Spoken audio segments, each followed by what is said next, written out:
Nagsimula ito bilang investigasyon sa pagmamaneho ng lasing. Hindi ka naman ganoon. Isang desisyon sa isang iglap ang nagbago ng lahat. 299, muntik niya na akong mabangga. Lumabas ka! Ito ang Law and Crime na inihahatid ng Law and Crime. Ako si Elizabeth Milder.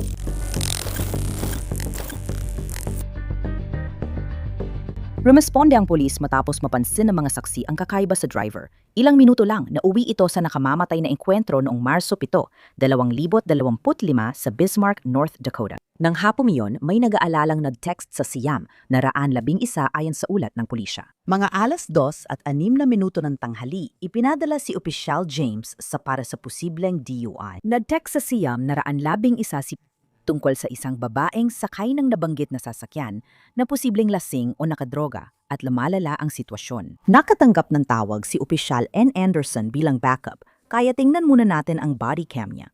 Babalikan natin ang kay Opisyal James mamaya dahil mahalaga yon. Dumating si Opisyal Anderson sa parking lot ng Alastos at 12 minuto ng tanghali kung saan naroon na si Opisyal James. Kinausap ni Anderson ang lalaking nag-text sa Siam na 111 pagdating niya. Bigla siya nagpanik, sabi ko umatras ka, season card ko umatras ka. Pero ayaw niya. Sumigaw siya, lalo na nang may nagtanong na lalaki kung ayos lang. Sabi ko, ayos lang, siguro episode lang niya. Sabi niya, itataas na lang ang kamay niya. Pina-jumpstart namin ang kotse niya, tapos kailangan kong isauli ang jump pack sa babae kasi tandaan mo, nakapark sila sa kanto ng ganito. At naririnig ko yung mga gulong, nakakambyo na siya. Naririnig ko yung gear. Naririnig ko na nilalagay niya sa gear yung mga gulong. Pansinin mo, yung mga gulong ay nakaturo dito, hindi parang umaatras siya, kundi parang papunta siya dito. Tama, nakapark yung truck dito mismo. Kaya papunta ako dito. Tumalon siya sa harap at lumabas ng upuan dahil bukas ang mga bintana. Kaya narinig niya iyon.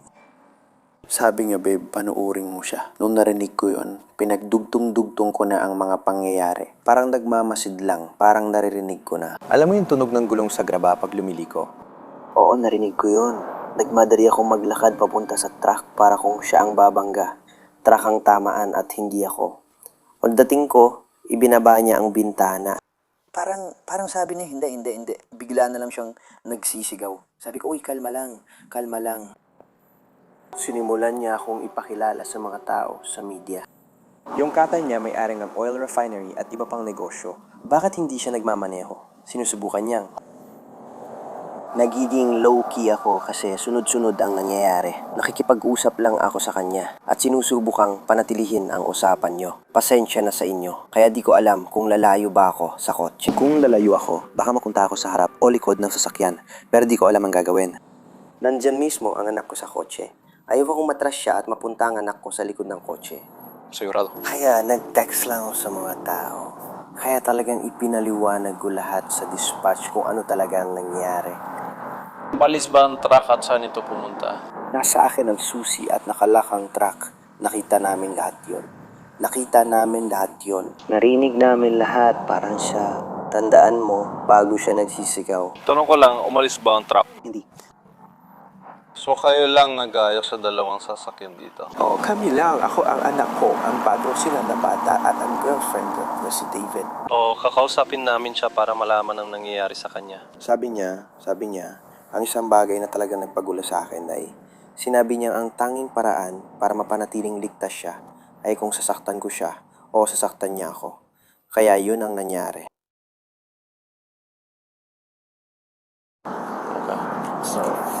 Kung kailangan pa, lalapit kami kay doktor. Desmond, gusto ko lang kahit papaano. Oo, kahit papaano. Yun lang. Sobrang focus siya sa pagprotekta sa paligid. Sige, balikan natin ang mga 5 minuto bago ito. Makikita sa body cam ni Opisyal James na nasa lugar siya ng 2:02 ng tanghali.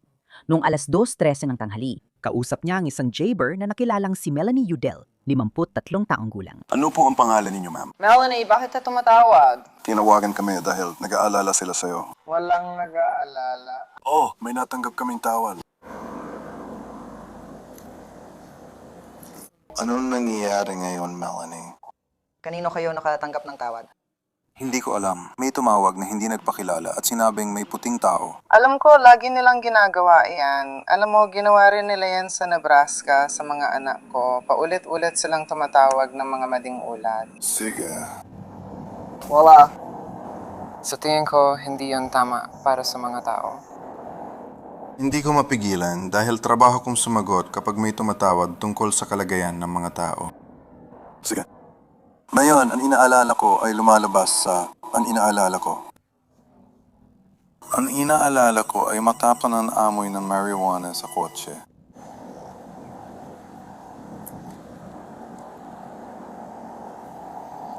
Kailan ang huling beses na nanigarilyo ka ng marijuana, Melanie? May mga nanigarilyo ng marijuana dito, pero ayokong pag-usapan dahil baka ikaw ang tawagan tungkol sa akin. May ibang tao pero hindi ka naman naninigarilyo ng marijuana. O may medical marijuana ako, nasa akin ang card ko. May medical marijuana card ka ba? Nagkaroon ako noon. Meron ka ba? Sa ngayon? Wala. Sige. Ayokong mahuli dahil sa mga taong ito na nilalagay ako sa isang lugar na hindi naman dapat dahil may sarili naman akong apartment pero kinailangan akong ilipat mula doon. Dahil ilang beses na akong napapapunta rito, Punong impilan, 200 at 100. Kasama ko ang RO sa labas. So, hindi ka gumamit ng marijuana kamakailan?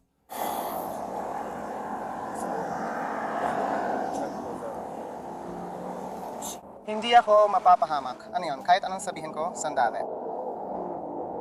Hindi ka mapapahamak. Sinasabi ko lang na amoy marijuana kotse mo at tinatanong kung gumamit ka. May ibang gumamit dito pero ayokong magsabi. Ibig kong sabihin, hindi ko na dapat sabihin kung sino kasi baka ako pa ang mapahamak. Kaya nga tinatanong kita kung gumamit ka ng marijuana kamakailan.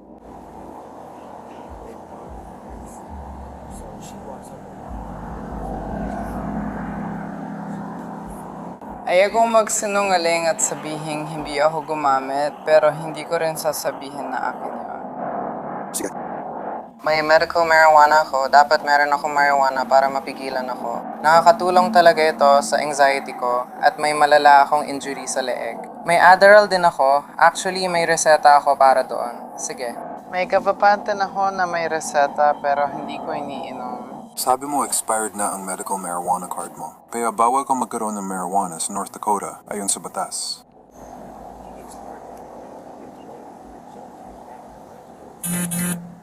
In-expire nila yon dahil nakakatulong sa kondisyon ko. Hindi nila ini-expire dahil nakakatulong ito. Nag-expire lang ito kapag nakalimutan mong i-renew. Hindi siya, kaya pinapasa ang video ng taong pumapasok sa bahay ko. Kaya ilang beses akong lumapit sa boss ko tungkol dun. Inilagay ako sa leave dahil sa mental na kondisyon, kahit naisulat ko na lahat ng impormasyon tungkol sa ginagawa nila. Ibig kong sabihin, uminom ka ba ng alak sa nakaraang 24 na oras? Malamang pero hindi naman mahalaga. Kailan ka huling uminom ng alak? Ay, Violet, hindi ko gagawin. Hindi naman natin ito ginagawa. Hindi naman. Nag-uusap tayo, oo. Hindi, kasi pinatawag mo ako at marahas pa. Marahas? Kailan kami naging marahas sa kahit anong paraan? Dahil nagbebenta sila ng droga. Tapos tatawag sila at sasabihin kung ano. Hindi ko alam kung anong sinasabi nila. Hindi ko alam kung bakit dahil hindi nila ako pinapayagang makausap ang mga tao, pati na ang mga kamag-anak ko. Hindi nila ako pinapayagang makausap ang kahit sino. Hindi nila dinadala sa harap ko ang mga tao at sinasabing, oh, ikaw pala ang nagsasabi ng mga ganitong bagay. Bakit hindi mo sila inihaharap sa akin? Hindi ako nag-aalala sa lahat na niyon. Ang inaalala ko ay nakaupo ka sa sasakyan. Hinihintay ko siya. Hindi, kasi hindi naman talaga. Mas mabuting tingnan mo na lang yung ibang may marijuana. Sige, pero sa ngayon, kailangan kong asikasuhin ang mga bagay ng isa-isa. Hindi, kailangan mo munang asikasuhin ng ibang tao. Sabi ko sa kanya, hindi mo pwedeng gawin ito. At malinaw na tinitingnan nila ang mga bagay na ito. Hindi ka pwedeng manatiri dito at gawin ito. Tinanong din si Melanie kung may ininom ba siya. Pagkatapos, nagbago ang sitwasyon. Melanie, ulitin ko, kailan ka huling uminom ng kahit ano? Kanina pa, hindi ko alam. Bakit mahalaga yon? Dahil amoy alak at marijuana mula sa kotse mo. Wala akong pakialam. Sila ang asikasuhin mo. Sinabihan ko na siya na huwag mag-marijuana kasi maaamoy sa kotse ko. Sige. Kaya ikaw. Hindi ko ito gagawin. Gagawin natin to. Hindi natin gagawin. Hindi natin gagawin. Sige, Melanie, lumabas ka muna ng sasakyan. Hindi ka naman. Melanie, patayin mo ang sasakyan. Patayin mo ang sasakyan. Hindi. 200 at 79, tumatakas siya. Lumabas ka ng kotse! Lumabas ka ng kotse! Melanie, lumabas ka ng kotse.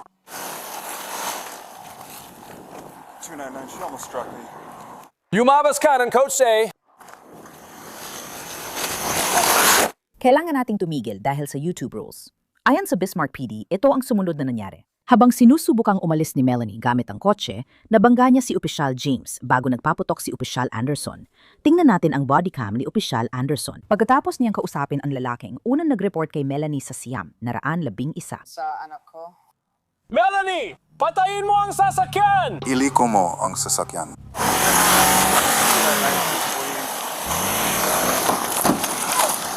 Get out of the car! Get out! Lumabas ka ng sasakyan! Paano?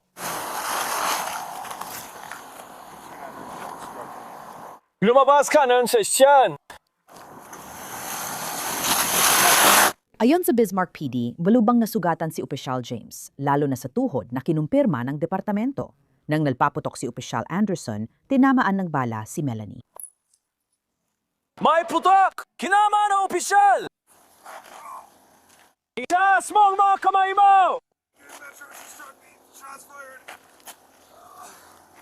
Itaas mo ang mga kamay mo! Itaas mo ang mga kamay mo! Umatras ka. Hindi. Umatras ka. Ipakita mo ang mga kamay mo!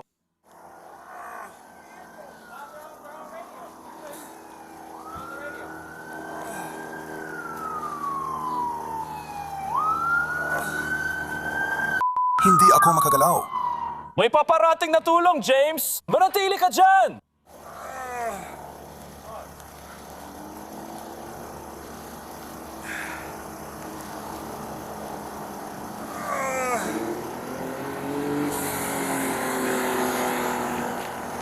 Kayo, huwag kayong lumapit! Oo, huwag lang kayong lumapit! Itaas ang mga kamay mo!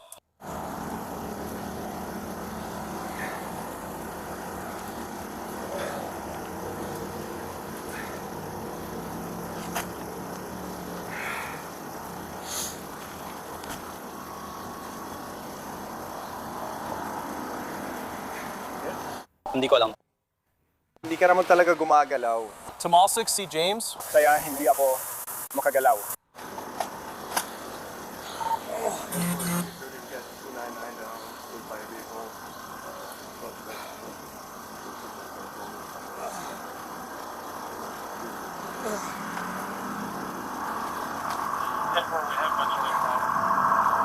Hindi ko magalaw ang aking binti o balakang.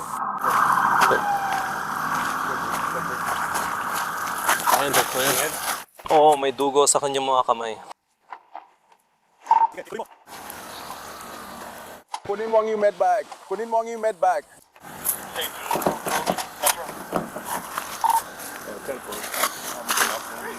Tumakbo ka rito. Nabangga siya ng kotse. Hindi ko maigalaw ang binti ko or balakang ko. Sige, ilalabas na natin siya. Nakalak ang pintong ito. Kung mag-cover ka, kaya ako. Di ko alam nasan baril niya. Cover ka. Ilabas natin siya. Siya ba yun? Oo. Ilabas siya. Ilabas siya. Ilabas siya. Ilabas siya. Sandali lang.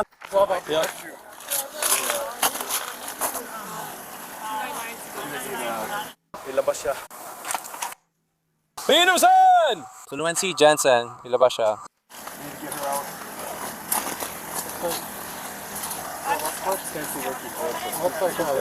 Oo, titignan ko siya. Sige. Nakuha mo na. Patayan mo siya.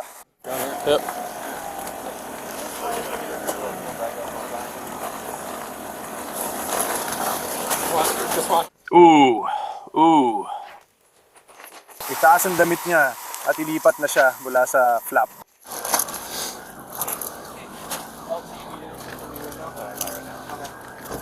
Nasaan si James? Nandun siya. Uy, may makakakuha pa ng... Kailangan ko ng medbag at mukhang nag-accidental discharge ako. Sige, ilipat na lang natin siya dito palayo sa salamin. Pwede mo bang siguraduhin na ligtas ito dito? Dito banda?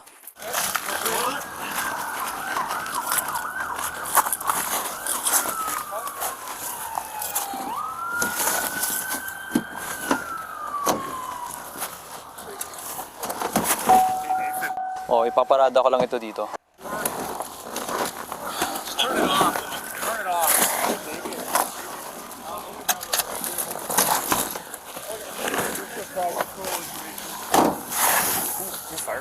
Ginawa ko na. Sige.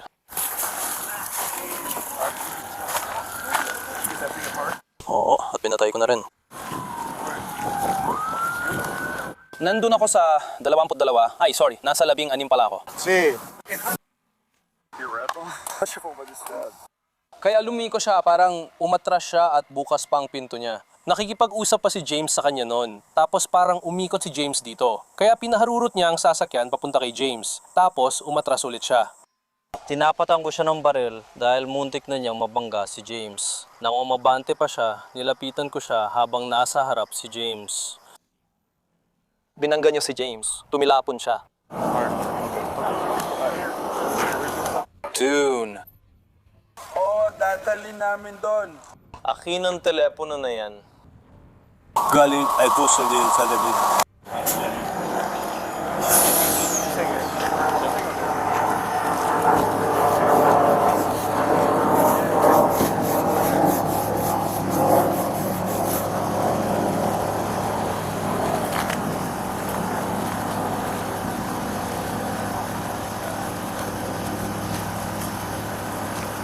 Kumusta ka na, pare? Ayos. Kumusta si James? Inilipad siya. Ako si James. Oo, tama.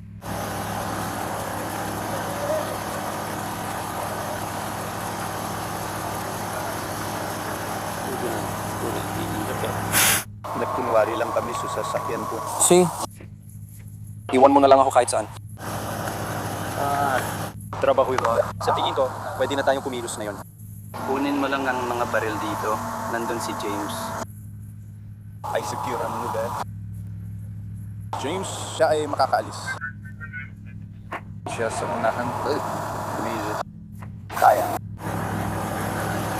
Matatapos na ito. Isang takbo. Di ba hindi? May sakit ako sa... Can I grab my personal phone?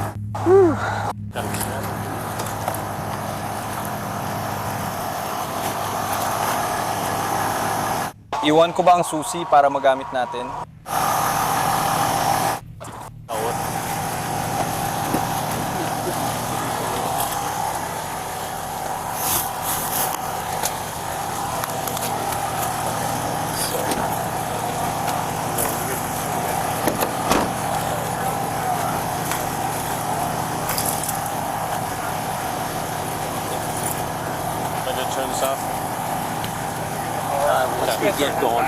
Tanggalin mo ang bolt title.